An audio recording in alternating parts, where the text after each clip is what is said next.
Hello guys, this is 5th generation Hobby Shop and welcome to another unboxing and testing. Shoutout po natin Sir Wilmar. Okay, this is the KWC-75 airgun pistol chambered in 4.5mm steel ball or bolitas na maliliit, 4.5mm in diameter. Ito po yung magnet. Yan, bolitas po talaga siya, dumidikit po sa magnet yan. Tapos yung propellant niya po is 12G CO2 cartridge. This is good for 60 shots more or less yung isang CO2. So again, this is the KWC model 75 airgun pistol powered by CO2 full metal.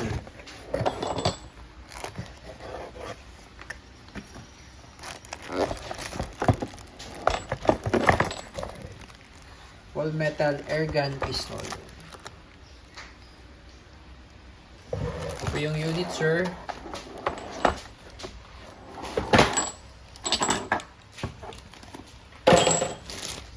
KWC 75 airgun pistol.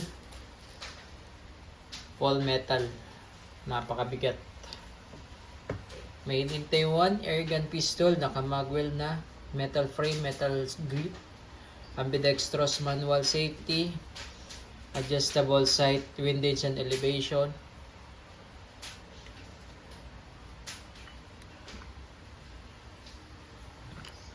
17 rounder capacity magazine, blowback, safety off.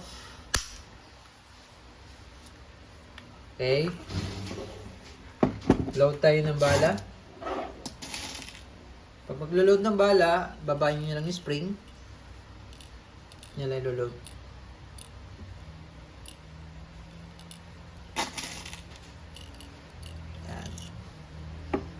Then, lagyan na po ng kaunting silicone oil yung valve.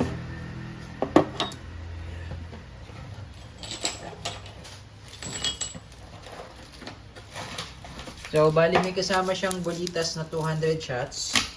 Tapos, extra na cap. Ito po yun. Meron siyang extra. And then, the Allen.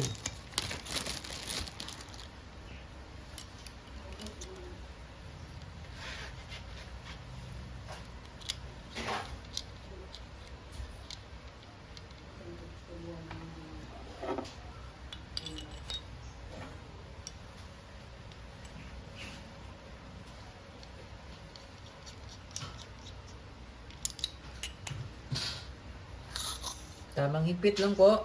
Load. Lalay lang. Then, testing. So, ito po sir, test natin. Magkakaroon po siya ng kaunting dents dyan dahil sa friction. Kasi nga, blowback siya. Dahil nagre-reciprocate po yung slide. Kaya, normally, nagkakaroon siya ng kaunting dents. So, normal lang naman po yun. Pati sa magazine po, dahil po sa bakal to bakal talaga siya. Okay, and testing. Testing KWC 75. Chambered in 4.5mm. Steel ball, bolitas, CO2 powered.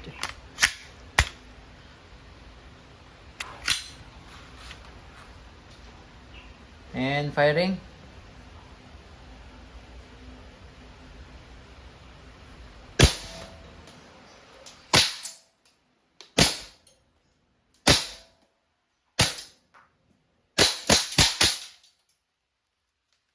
Okay, so pag wala ng bala, open slide, release mag, babaan nyo lang po ito. And then hammer down. Okay? All goods, KWC 75 airgun pistol.